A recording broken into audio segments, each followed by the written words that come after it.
सुप्रभात बच्चों, आज हम लोग पाठ 15 छिपा हुआ धन पढ़ेंगे। तो चलिए शुरू करते हैं। रामपुर नामक एक गांव था। उस गांव में रामधन किसान रहता था। वह बहुत परिश्रमी और चतुर था। उसके 4 पुत्र थे। वे चारों बहुत आलसी थे। वे हमेशा आपस में लड़ते रहते थे। किसान उनको लड़ते हुए देखकर बहुत दुखी होता था। एक दिन किसान बीमार पड़ गया। उसके बचने की कोई आशा न रही। डॉक्टरों ने उसे बताया कि अब तुम्हारे जीवन का अंतिम समय है। किसान ने मृत्यु निकट आई समझकर अपने चारों लड़कों को अपने पास बुलाया। किसान ने अपने पुत्रों से कहा, बेटा, अब मेरे बचने की कोई आशा नहीं है। मैंने अपने जीवन भर जो धन कमाया है वह खेत में दबा हुआ है। मेरे मरने के बाद तुम सब मिलकर उस धन को निकाल लेना। इतना कहते ही किसान का निधन हो गया। किसान के पुत्रों को अब भी अपनी खेती बाड़ी की चिंता नहीं थी। वे आलसी हो गए थे और सदा आपस में लड़ते रहते थे। कोई काम धंधा भी नहीं करते थे। थोड़े दिनों बाद पिता का कमाया हुआ सारा धन भी समाप्त हो गया। खेत सूखकर बंजर हो गया। उसमें झाड़ियां और घास उगाई।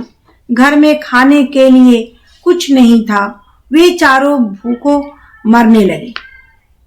एक दिन चारों को अपने पिता की मरने से कुछ देर पहले की कही हुई बात याद आई। फिर क्या था, पिता का दबाया हुआ धन पाने के लिए चारों ने मिलकर खेत को खोदना आरंभ कर दिया। सारा खेत कई बार खोदने पर भी छिपा हुआ धन नहीं मिला।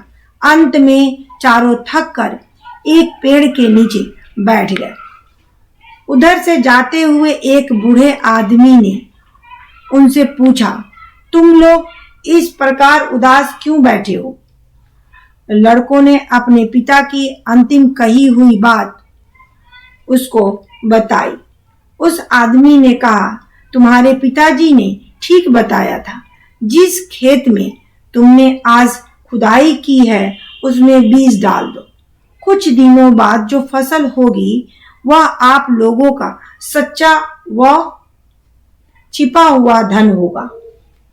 चारों लड़कों ने ऐसे ही किया। उनकी फसल बहुत अच्छी हुई। इस प्रकार उनको अपने परिश्रम की कीमत मालूम हुई। आगे फिर वे चारों मिलकर अपनी खेती बाड़ी का काम परिश्रम से करने लगे। खेत में फसलें लहलहा उठी। फसल पकने पर वे उसको काट कर ट्रैक्टर ट्रॉली में लाद कर बाजार में बेच देते थे। इससे उन्हें धन की प्राप्ति हुई।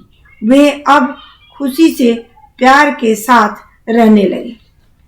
प्यारे बच्चों, परिश्रम का फल बहुत मीठा होता है। इसलिए आप भी परिश्रमी बनो। परिश्रम से अपना काम अच्छी प्रकार से होता है, धन मिलता है, स्वास्थ्य ठीक रहता है और सब लोग आदर करते हैं। इस प्रकार से बच्चों आपका ये पाठ समाप्त होता है।